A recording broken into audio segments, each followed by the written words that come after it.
I think we actually might have just seen the worst call in the entire history of sport.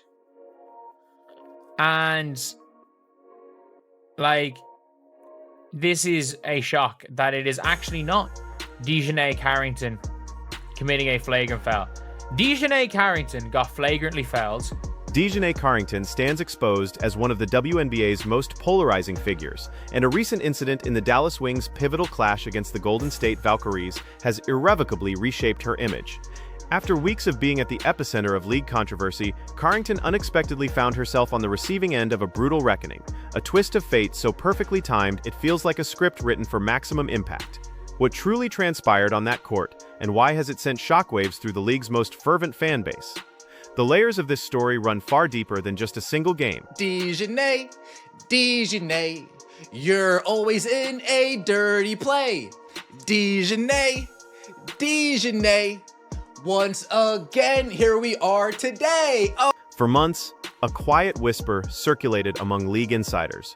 Despite the WNBA's notoriously inconsistent officiating, DiJonai Carrington appeared to possess an uncanny immunity, while other stars, most notably the rookie sensation Caitlin Clark, absorbed an unrelenting barrage of questionable whistles. Carrington seemed to glide above the fray, rarely facing the same scrutiny. That unspoken privilege, however, evaporated dramatically during the critical showdown with Golden State. For the very first time, the league's much-criticized officiating machine spun its chaotic gears directly against her, unveiling a reversal of fortune so abrupt it caught everyone off guard. So the ball gets swung, Janelle Salon shoots the ball. It's coming out, it's coming out, it's coming out. So, DiJonai Carrington is just shielding the ball out of bounds. She's just shielding the ball out of bounds, as you do. And Tiffany Hayes tackles her to the ground. Tackles her to the ground. The critical sequence unfolded with less than 2 minutes left on the clock. Dallas desperately trailing by a mere 3 points.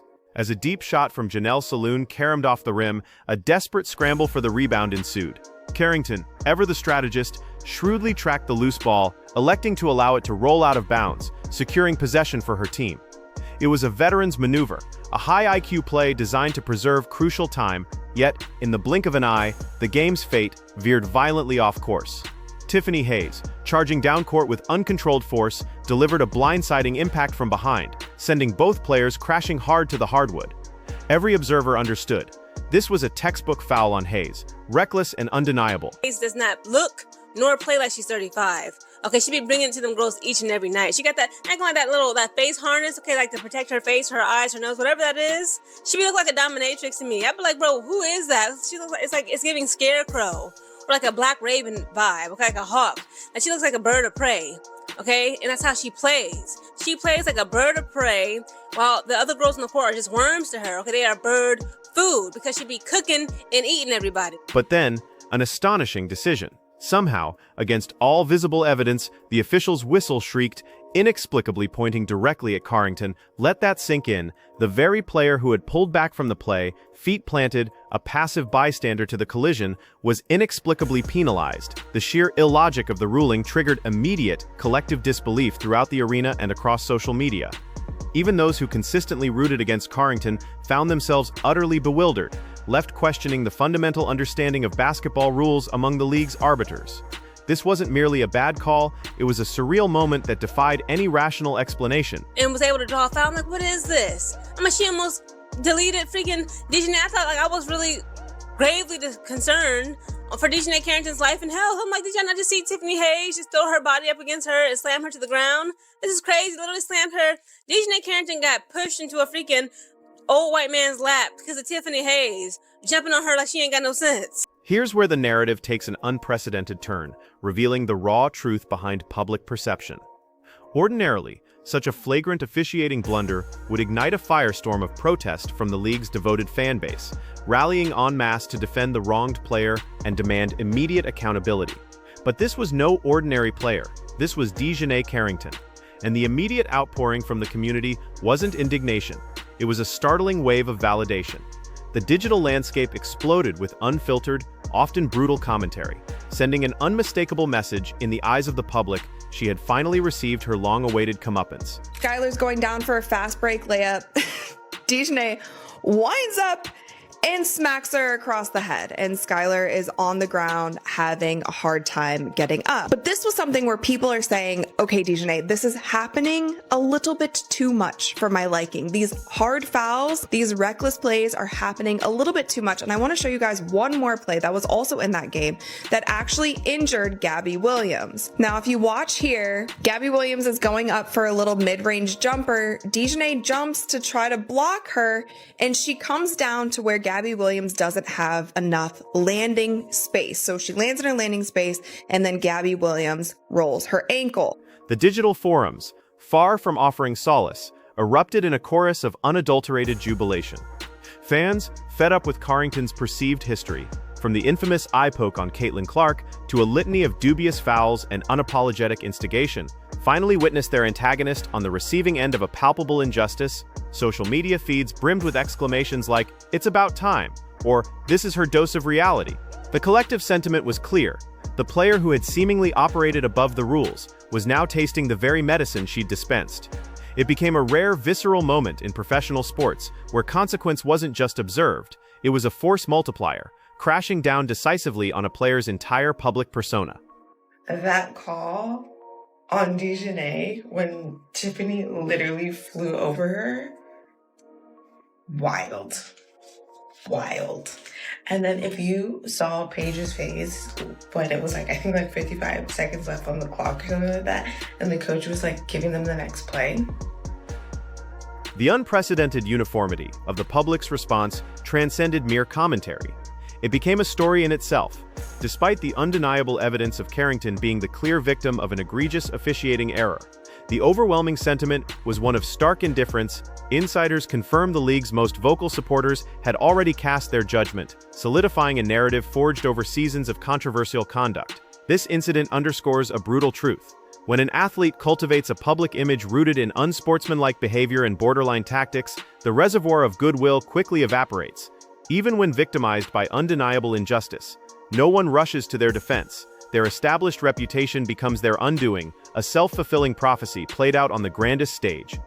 So once again, DiJonai Ratchet as Carrington is back at it again, being the dirty player that she is, man. So now we're pulling players to the floor by their hair. But what did we tweet earlier this week, everybody? Y'all fans swear I'm such a dirty player. I'm so over this narrative. But I just play hard as and I just make a play on the ball, and I'm tired of people calling me a dirty player. To label this particular foul call merely one of the worst of the year would be a gross understatement. It bordered on the surreal.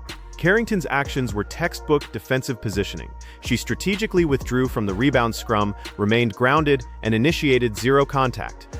Yet, when Hayes barreled in resembling a runaway freight train leveling her to the court, the inexplicable whistle pointed solely at Carrington. This ruling was so patently illogical that even many Golden State supporters, beneficiaries of the decision, reportedly winced in disbelief. For the Dallas Wings, the implications were devastating, costing them a critical possession in a tightly contested affair. While the Valkyries ultimately sealed a 10-point victory, the definitive story of that night was not the final score, but the flagrant, reality-bending call that decided it. It is Dallas ball. But do you know what another referee called? So one says it's Dallas ball. Another referee, as you can see right here. Salon miss. Valkyrie's rebound. Apparently Tiffany Hayes got the rebound. And DiJonai fouled Tiffany Hayes.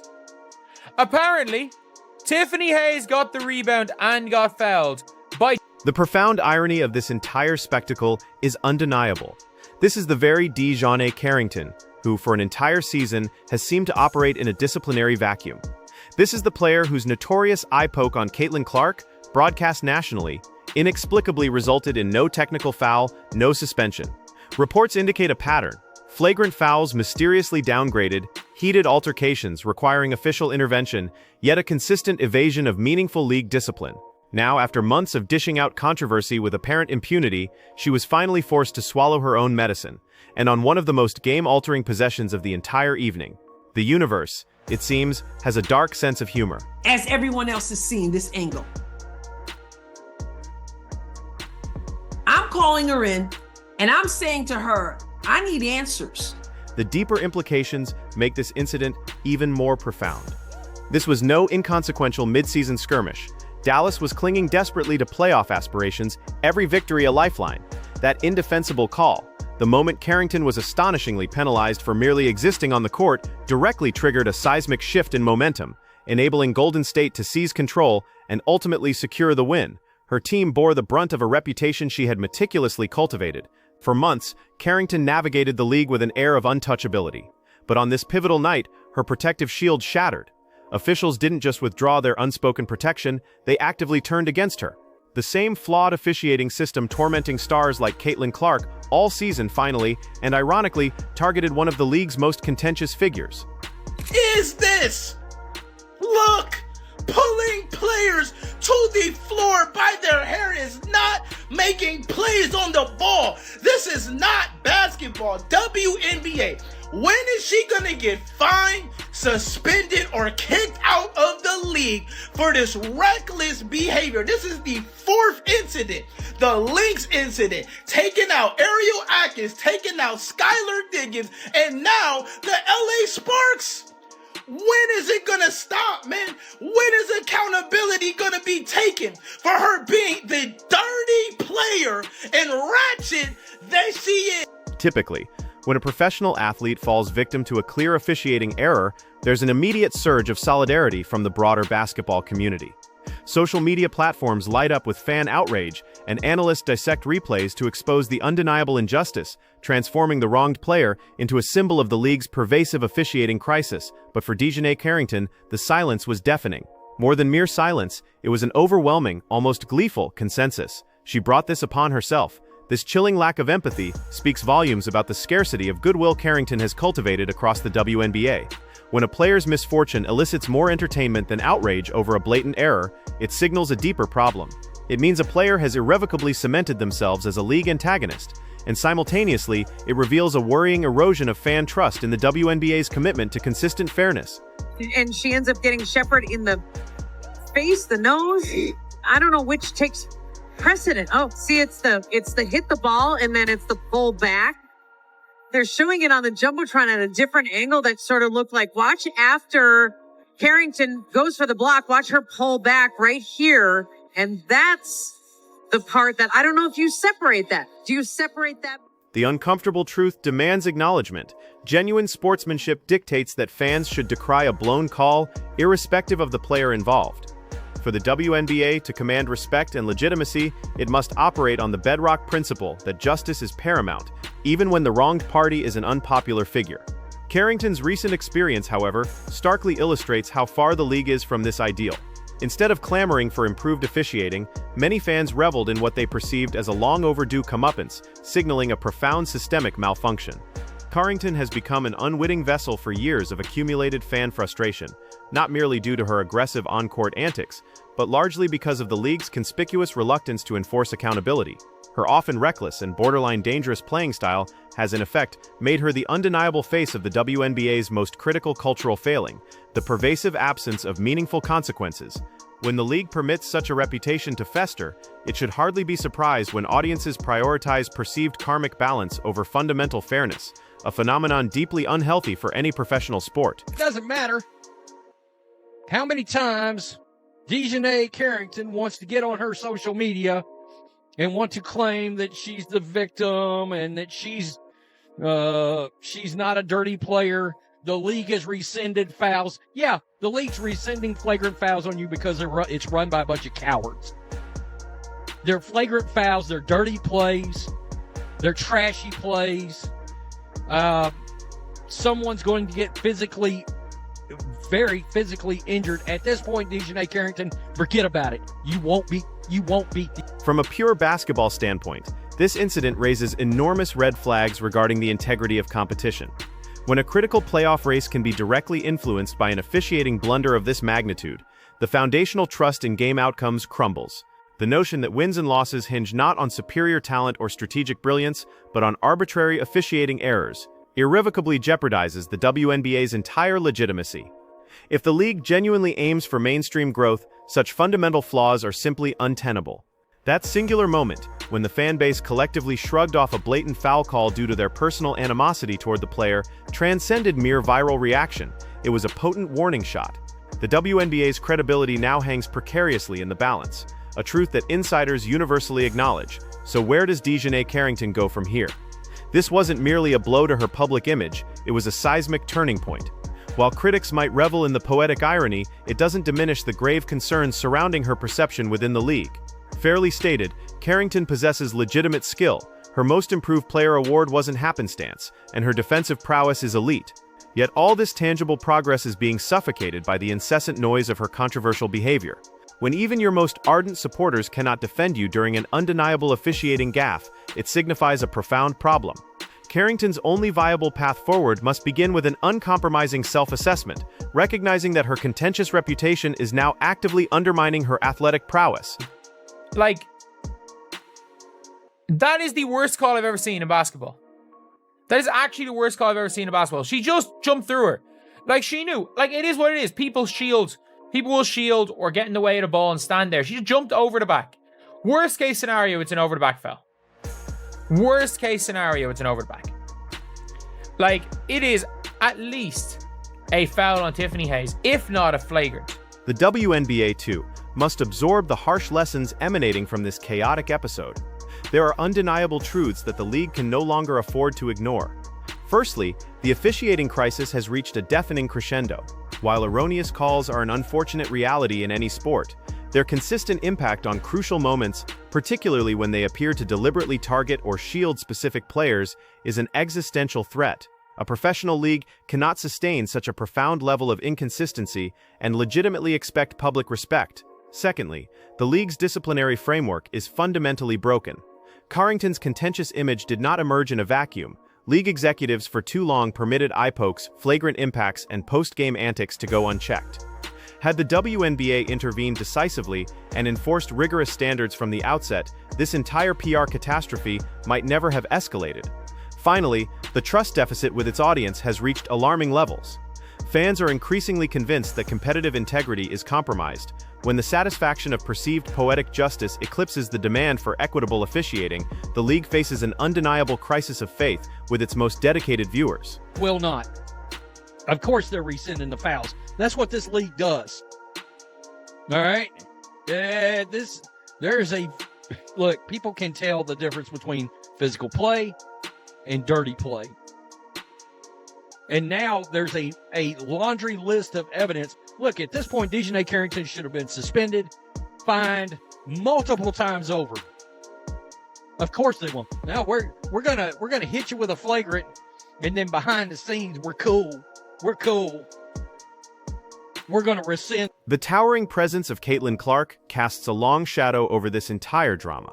It's impossible to discuss Carrington's public downfall without invoking the infamous eye poke from September 2024, the unpunished origin of this storm. That act, met by the league's deafening silence, starkly contrasted Clark's consistent poise under pressure. While Clark navigated provocations with grace, Carrington met scrutiny with defiance. This profound divergence explains the public's reaction to Carrington's phantom foul, not injustice, but palpable poetic balance. One athlete meticulously constructs a legacy of admiration, elevating the game on and off the court. The other actively undermines the league's image, finally facing the consequences of a reputation built on disregarding rules. Carrington's reckoning wasn't just a moment, it was a stark testament to public perception, a call for the league to finally open its eyes.